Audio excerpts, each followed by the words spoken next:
Halo Sobat Biota, selamat datang di Zona Sekolah. Materi ke-8 bab sel. Pada materi sebelumnya, kita sudah banyak mempelajari tentang sel ya. Mulai dari definisi, sejarah, komponen, dan berbagai macam mekanisme transport membran. Nah, untuk materi kali ini, kita akan mempelajari tentang jenis-jenis dan reproduksi dari sel. Oke, langsung saja mari kita belajar.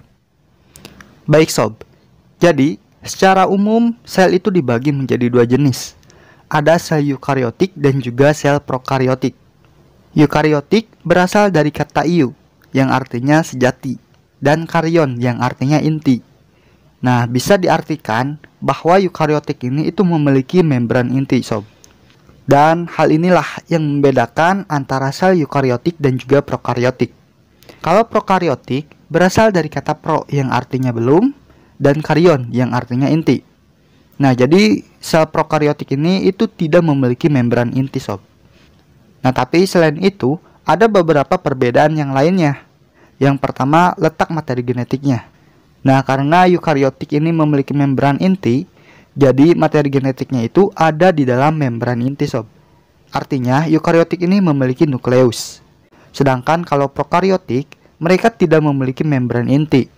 Makanya materi genetiknya itu menyatu di dalam sitosol dan tidak terpisah dengan organel lainnya. Nah, tapi biasanya itu terkonsentrasi dan membentuk nukleoid.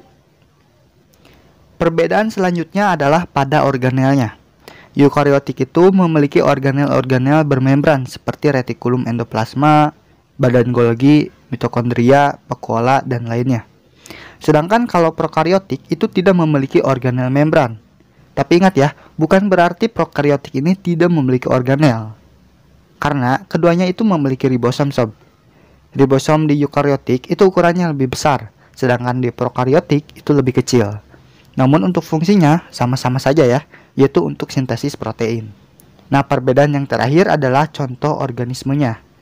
Kalau eukariotik merupakan penyusun organisme seperti uniseluler, yaitu seperti kebanyakan anggota protista, atau multiseluler, yaitu seperti hewan, tumbuhan, jamur, dan manusia. Nah, sedangkan kalau prokariotik itu hanya menyusun organisme uniseluler, Sob. Contohnya seperti bakteri dan juga Archaebacteria.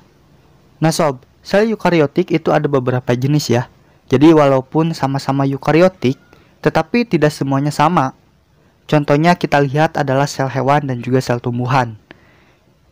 Kedua sel ini memiliki membran sel, sitosol, sitoskeleton, inti sel, retikulum endoplasma, badan Golgi, dan juga memiliki mitokondria.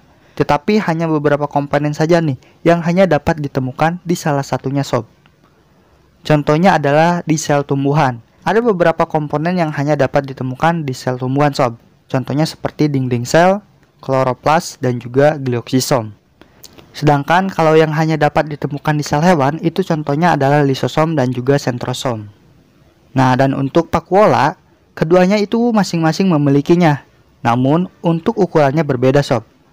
Itu pada sel tumbuhan ukurannya besar, sedangkan pada sel hewan ukurannya kecil, dan bahkan mungkin tidak ada.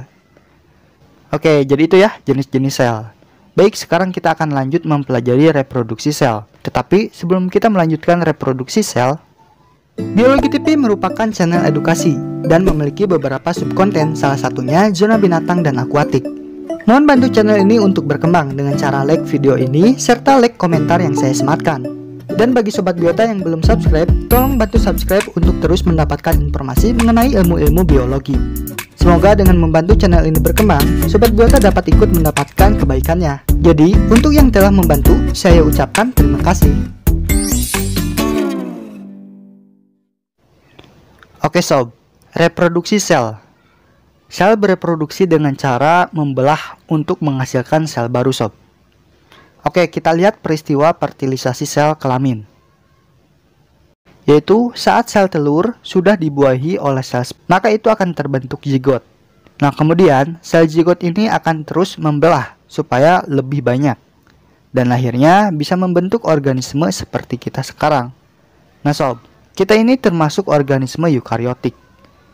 Nah, pembelahan sel eukariotik dan prokariotik itu bisa dibedakan menjadi dua jenis, yaitu ada mitosis dan juga meiosis. Pembelahan mitosis itu terjadi pada semua sel tubuh atau sel somatik. Seperti contohnya sel yang menyusun akar rambut, kulit, dan semua sel tubuh kita, kecuali sel kelamin.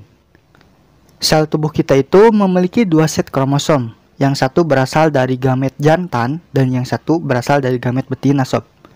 Tujuan dari mitosis ini itu untuk pertumbuhan dan regenerasi sel.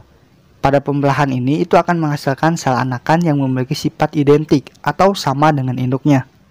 Jadi, karena sel indukannya diploid, pasti nanti anakannya juga akan diploid. Oke, sekarang kita lanjut ke meiosis. Pembelahan meiosis itu hanya terjadi di pembelahan sel kelamin atau gamet seperti sel sperma dan sel telur. Pembelahan ini bertujuan untuk mereduksi jumlah kromosom. Jadi yang tadinya diploid atau memiliki 2 set kromosom, maka setelah pembelahan itu hanya jadi setengahnya atau jadi haploid, memiliki 1 set kromosom. Nah makanya nih, sifat sel anakan yang dihasilkan dari pembelahan meiosis ini itu tidak identik dengan indukannya sob. Contohnya seperti proses pembentukan sperma. Nah oke, paham ya? Semoga apa yang saya sampaikan dapat dicerna, berfungsi, dan hidup untuk Sobat Biota semua. Jangan lupa tonton dan pelajari materi selanjutnya serta video pembelajaran lainnya. Jadi see you next video sob.